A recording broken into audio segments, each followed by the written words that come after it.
Hello students. सो इस video में हम देखेंगे why does a flame always point upward. जब हम किसी भी चीज़ को बर्न करते हैं और वहाँ जो फ्लेम बनती है वो हमेशा ऊपर की तरफ क्यों होती है। जैसे मैंने दो डायग्राम बनाए हैं आपके सामने।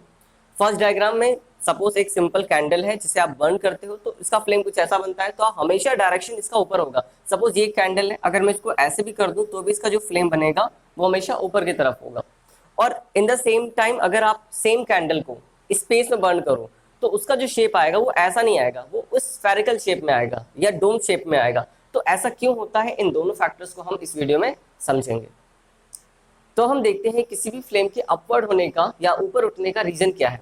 तो सपोज ये कैंडल का एग्जांपल मैंने लिया हुआ है, ठीक है, और ये कैंडल बर्न हो रही है। तो बर्न किसके प्रेजेंस में होगी? एयर के प्रेजेंस में होगी। मतलब इस फ्लेम के चारों तरफ कौन होगी? एयर होगी। ठीक है, यहाँ पर क्या होगी? एयर होगी। अब जरा एक चीज समझते हैं।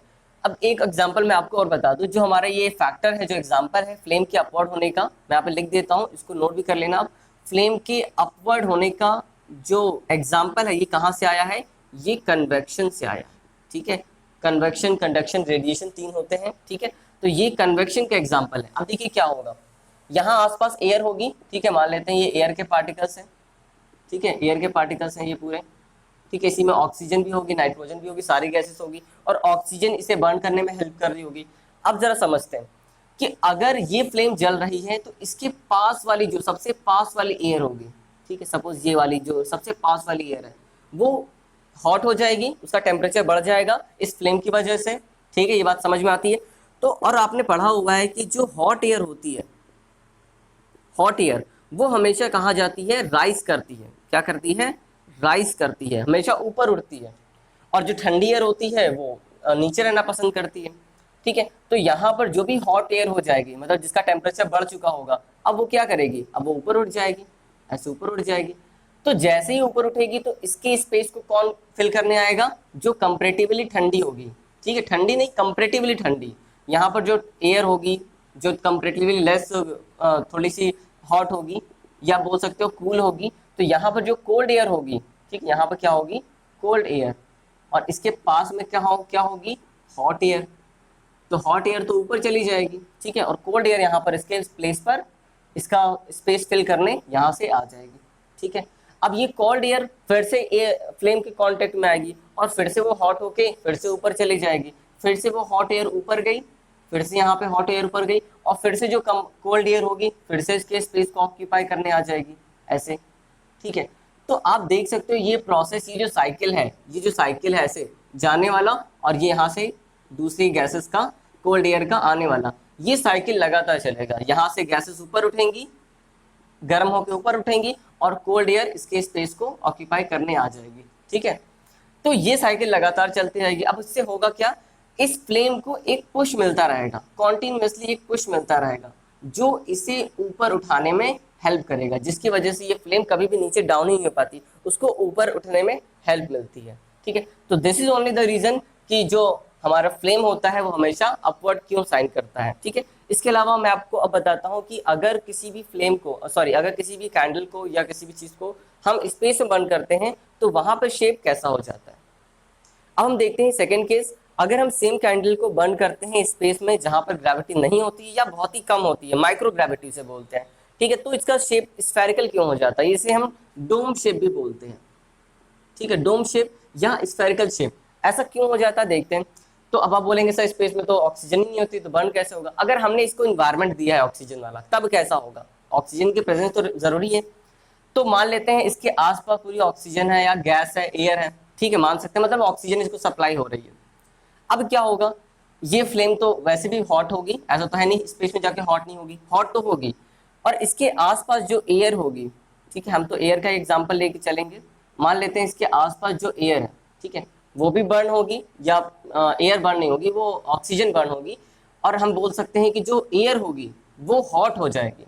ठीक है, तो जो एयर हॉट होगी अब वो ऊपर तो जा नहीं पाएगी, ठीक है, क्योंकि ऊपर जाएगा डिफ्यूज तो होगा लेकिन ऊपर नहीं जा पाएगा, क्योंकि यहाँ पर ग्रेविटी नहीं है। पहले वाले केस में क्या था? ग्रेविटी कोल्ड एयर को अपने आप पुल कर रही थी। ठीक है, मतलब यहाँ पर एक तरीके से जैसा अगर ये हॉट एयर ऊपर जा रहा था तो कोल्ड एयर नीचे भी आ रहा था, जिससे कि उसको एक पुल मिल रहा था। ठीक है, लेकिन यहाँ पर ऐसा ग्रेविटी वाला केस तो है नहीं, तो ग्रेविटी ना होने की वजह से यहाँ पर जो एयर होंगी वो केवल डिफ्यूज होंगी, मतलब यहाँ पर समझिए कि ऐसे सपोज यहाँ पर पूरा एयर का पूरा पूरा एक स्फेयर है, आसपास पूरी एयर है इसके आसपास। तो जब ये यहाँ पर जो एयर होगी प्रेजेंट होगी वो हॉट हो जाएगी, तो वो बगल वाली एयर से डिफ्यूज होने की कोशिश करेगी। डिफ्यूजन समझते होंगे आप, डिफ्यूजन का मतलब इंटरमिक्सिंग हो जाना। तो यहाँ पर जो भी एयर होगी, जैसे यहाँ पर अगर ऑक्सीजन यहाँ पे बर्न हो चुकी है तो वो बगल वाली ऑक्सीजन वहां पे आके डिफ्यूज होगी, ठीक है, क्योंकि कंसंट्रेशन सेम करने की कोशिश करती है गैसेस हमेशा, ठीक है। जैसे आप अगर घर में परफ्यूम कहीं पे भी अगर आप मतलब स्प्रे करते हो तो वो पूरे घर में फैल जाती है।